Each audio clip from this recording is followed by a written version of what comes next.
Hello everyone, good morning and welcome to Pathways of Hope. I'm Adrian Menezes and I'd like to share a quick reflection on our gospel for today. Our gospel is taken from Luke chapter 4 verses 16 to 30, and this is a beautiful passage because it's about Jesus' homecoming, or it should be.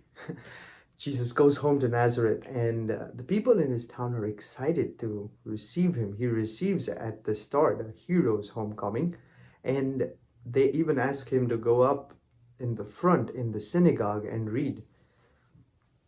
And when Jesus reads, he reads from the book of Isaiah. The Spirit of the Lord is upon me, because he has anointed me to preach good news to the poor. He has sent me to proclaim release to the captives, the receiving of sight to the blind, and to set at liberty those who are oppressed. And he says, today this has been fulfilled in your hearing. This is a town he grew up in. This is a town where he has family and friends. And they, in their pride, or even in their hardness of heart, are not able to receive this message. They are unable to see beyond Jesus's humanness of his growing up in Nazareth and see that he is God. They look down upon him, and they even try to reduce him to something they can understand. Those are the two things I want to just share with us today.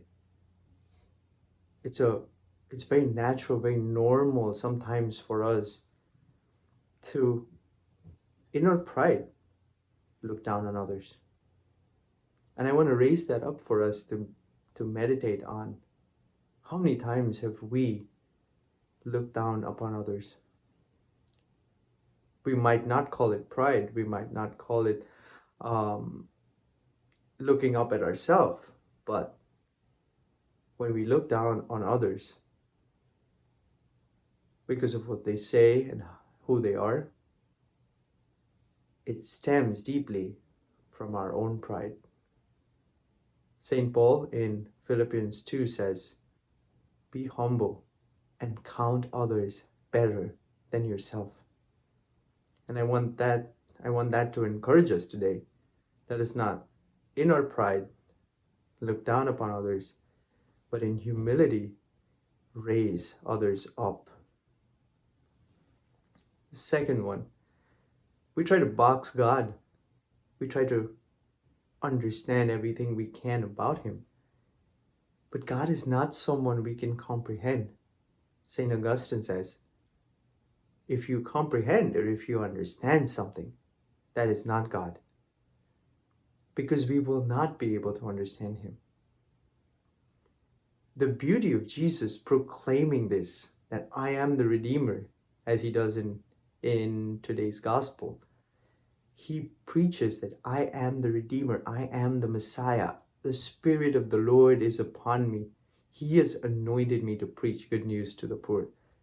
He is saying to us, I am the Messiah.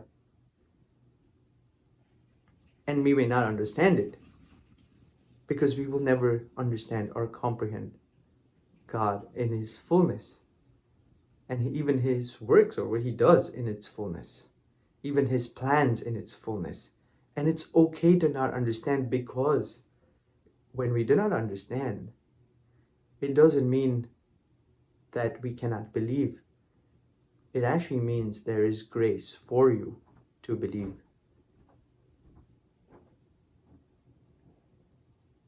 I want us to pray today that we may not be tempted to just understand God or understand about God, but that we may grow in faith to say, there are things I do not understand about God, and I cannot comprehend him completely, but I believe. If you've been blessed by this reflection, please share this with your friends and family. Again, this is Adrian Menezes from Pathways of Hope. God bless you all.